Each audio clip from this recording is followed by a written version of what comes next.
Tanya was 14 years old when the Holocaust began in Ukraine. The stress of the recent COVID-19 outbreak and lockdown in Israel has caused Tanya's memories of those terrible times to resurface. I remember life was so normal until that day. The war started and everything changed. Many of our family and friends died. Tanya's mother worked at a local hospital, so they escaped on a hospital train. Tanya tended to the wounded as the hospital train accompanied the Red Army along the front lines. It was very difficult to be around all that blood and death, but we knew what the Nazis were doing to the Jews. I would have felt shame not doing my part to help. Tanya was honored by the Soviets for her heroic service during the war. Now living in Israel, Tanya had to self-isolate to avoid catching the coronavirus, which means she can't go out to get groceries. So CBN Israel brings her food while taking precautions to keep her safe. Thank you so much for this food. It's very noble thing for you to want to help me and other Holocaust survivors without even knowing us. Thanks to those who support CBN Israel, Tanya is able to get the food and encouragement she needs during this crisis. I am so very grateful to God to have met you. Snezhana's family immigrated from Ukraine to Israel to find a better life. Her husband Sergei works in a factory in Israel. When the COVID-19 pandemic hit, the factory closed, leaving them with no income.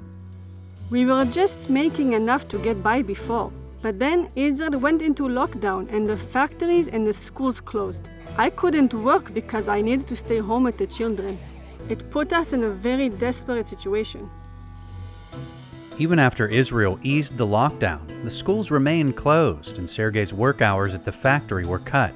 They didn't know how they'd be able to afford rent or put food on the table. In the beginning, I was very scared that my children would catch the virus. And then we didn't have any money to buy food. Mentally, it was so hard and I became very depressed. Then a local church put them in touch with CBN Israel. We're making sure the family has the food they need, and we're giving them gift cards to help them buy other essentials. This is the first time in our lives we've gotten help like this. There wouldn't be any food in our apartment if it wasn't for what you've given us. We are so grateful. Thanks to CBN Israel donors, Snezhana's family and others across the country are getting the support they need during this crisis.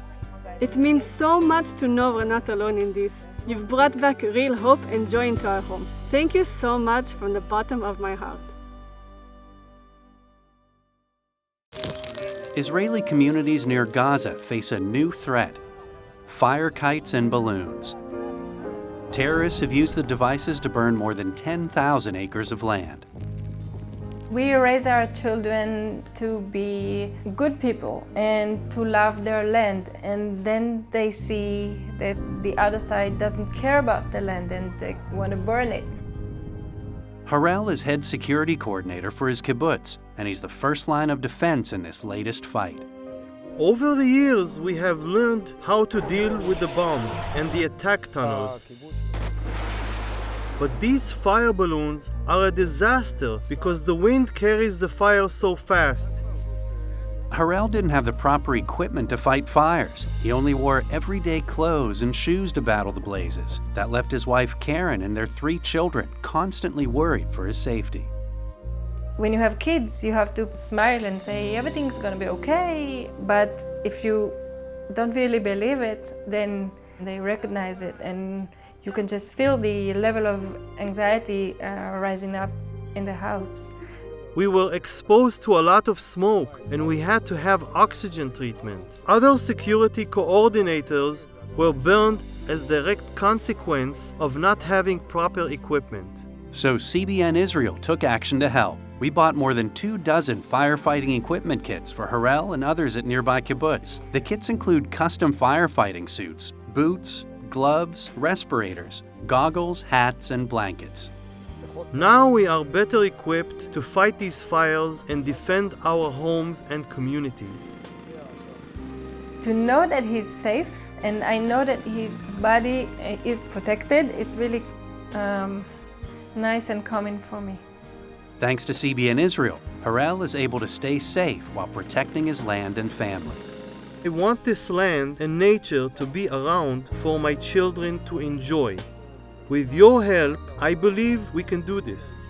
From the bottom of my heart, we are so grateful, and I will never forget it. Thank you. Noor's village was caught in the middle of the Syrian Civil War. Food ran out everywhere, and her family was forced to wander the dangerous streets searching for anything to eat. Our house was hit by rockets and gunfire, so we couldn't go back. No place was safe, and we went days without food. When we did find food, my mom gave it all to me and my brother and sister, while she went without. We were separated from my husband, and to this day, I don't know what happened to him. There was no food, and missiles flew over our head constantly. We would have died if we stayed there. My only choice was to take my children into Lebanon. Noor's family soon met Heart for Lebanon, a partner of CBN's Orphans Promise. We started giving them large packages of food and hygiene products at our monthly distributions. Receiving the food packages is the best thing ever. It lasts through the whole month, and we really enjoy it. This food means the world to us. In Lebanon, we're not allowed to work, so these food packages are all we have. Noor and her siblings attend our Hope Center, a Christian school that teaches Syrian refugee children math, Arabic, English, and science. They also learn about Jesus through Superbook. I love the Superbook episodes and seeing the miracles of Jesus, like him feeding the big crowd with 5 pieces of bread and 2 fish, or when he saved Peter from drowning. I pray to Jesus all the time, and I've asked him into my life. I'm so grateful for this school and what my kids are being taught. I can see the positive influence it has on them, and I'm very supportive of Noor learning more about Christianity. These are good people. Noor's mother says she feels secure knowing that her children are getting a good education and that she can feed them. There are no words to express how I truly feel. Thank you for taking care of my children and giving them hope. I tell my mom every time we sit down to eat that this is a miracle from Jesus. I am super thankful to you for giving us this food and for allowing me to go to this amazing school. I will study hard to make you proud.